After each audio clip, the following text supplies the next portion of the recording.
Kalau Tribuners dengar kata gamelan, biasanya yang langsung kebayang asalnya dari mana? Tentu saja, yang terlintas pertama kali dan bahkan satu-satunya berasal dari Pulau Jawa dan Bali kan? Ada gong besar, bonang, saron, kendang kompak, dan bertingkat. Tapi menariknya, konsep musik seperti ini ternyata nggak cuma ada di Indonesia loh. Beberapa wilayah seperti Asia Tenggara, Asia Timur, sampai Asia Selatan rupanya memiliki ansambel tradisional yang serupa baik dari bentuknya hingga bunyi yang serupa juga. Kesamaan itu lahir dari cara pandang yang sejalan, musik yang dipahami sebagai ruang kebersamaan, tempat banyak bunyi bertemu dan saling menguatkan. Pada kesempatan ini kita akan melihat-lihat mulai dari istana Thailand dan Kamboja, Filipina bagian selatan, lalu ke Sumatera Barat, Tiongkok, India, dan terakhir adalah Korea. Tenang, nggak perlu pakai paspor kok, cukup menyimak dan mendengarkan dengan baik. Terdapat dua penyebutan yang berbeda namun merujuk pada objek yang sama. Di Thailand, alat musik ini disebut sebagai pipat, sedangkan di Kamboja disebut sebagai pinpeat. Meskipun berbeda, namun tetap merujuk pada ansambel musik tradisional yang sama di antara kedua negara tersebut. Pipat atau pinpeat ini biasanya dimainkan di lingkungan istana, upacara keagamaan, dan pertunjukan tari atau teater klasik. Begitu melihat bentuk instrumennya, kesannya langsung terasa akrab. Instrumennya ada khongwong, deretan gong kecil berbentuk lingkaran. Perannya sebanding dengan bonang, membawa pola melodi dalam permainan. Lalu ada ranat, semacam xylophone kayu yang dimainkan cepat dan dinamis. Perannya mirip gender atau gambang dalam gamelan, mengisi ruang dan memperkaya tekstur musiknya. Dan yang unik, ada pi, alat tiup seperti oboh yang suaranya tajam dan melengking. Di gamelan Jawa memang tidak ada yang persis seperti ini, tapi secara fungsi, pi sering menjadi penunjuk suasana dan emosi musik. Yang bikin pipat menarik adalah cara semua bunyi itu saling mengunci satu sama lain. Tidak ada satu alat yang ingin tampil paling depan, yang ada justru lapisan-lapisan suara yang saling menopang mirip cara kerja gamelan. Jika Tribuners sempat mengira bahwa ini adalah alat musik yang berasal dari Minahasa, Sulawesi Utara, tentu saja tidak salah. Karena penyebutannya memang sekilas mirip sehingga kita semua pasti mengira alat musik ini berasal dari Sulawesi Utara.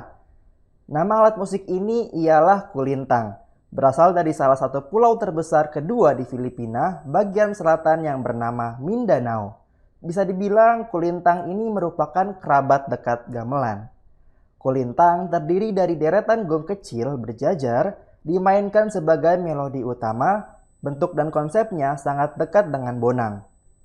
Di sekelilingnya ada gong-gong besar lain dan gendang yang mengatur ritme. Hasilnya, pola musik yang kompleks, berulang, dan bersifat siklik persis seperti prinsip permainan gamelan. Letak perbedaannya ialah pemain melodi di kulintang biasanya punya ruang improvisasi lebih luas, walau tetap berada dalam pola bersama. Di sini terlihat satu hal penting. Musik Asia Tenggara tumbuh dalam semangat kolektif. Setiap bunyi berbicara dengan bunyi lain. Kulintang hidup di acara adat, perayaan, dan interaksi sosial menyatu dengan keseharian.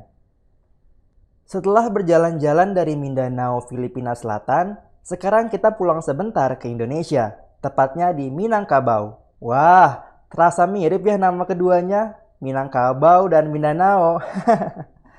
Sekarang kita akan membahas kembali alat musik yang berasal dari suku Minangkabau, Sumatera Barat. Nama alat musiknya ialah talempong.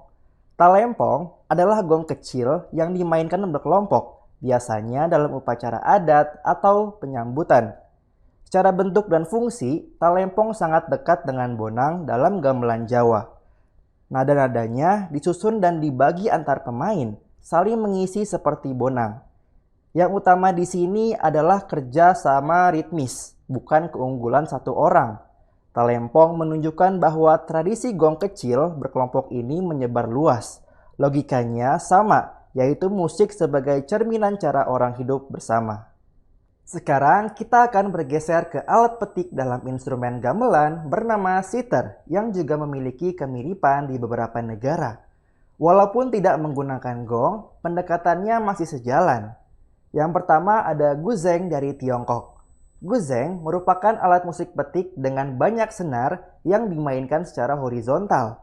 Suaranya mengalir dan tenang, lebih membangun suasana daripada ritme yang keras. Perannya mirip sitar di gamelan Jawa, memberi warna dan ruang. Yang kedua ada sitar dari India. Secara konsep, sitar sering dibandingkan dengan sitar, meskipun secara bentuk, sitar tentu saja berbeda dengan sitar. Sitar juga memiliki banyak senar resonansi. Keduanya sama-sama menekankan gema, pola berulang, dan nuansa kontemplatif.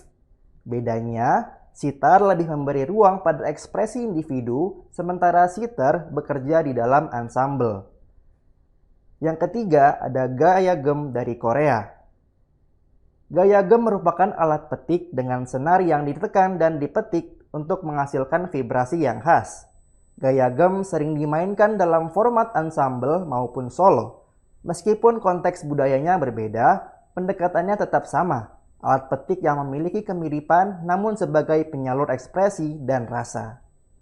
Dari pipat, pinpeat, kulintang, talempong, sampai guzeng, sitar, dan gayagem, kita dapat melihat satu pola besar. Musik di Asia dibangun untuk menjaga keseimbangan.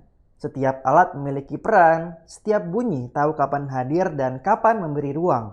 Disitulah gamelan dan seluruh kerabatnya di kawasan Asia terus terasa hidup.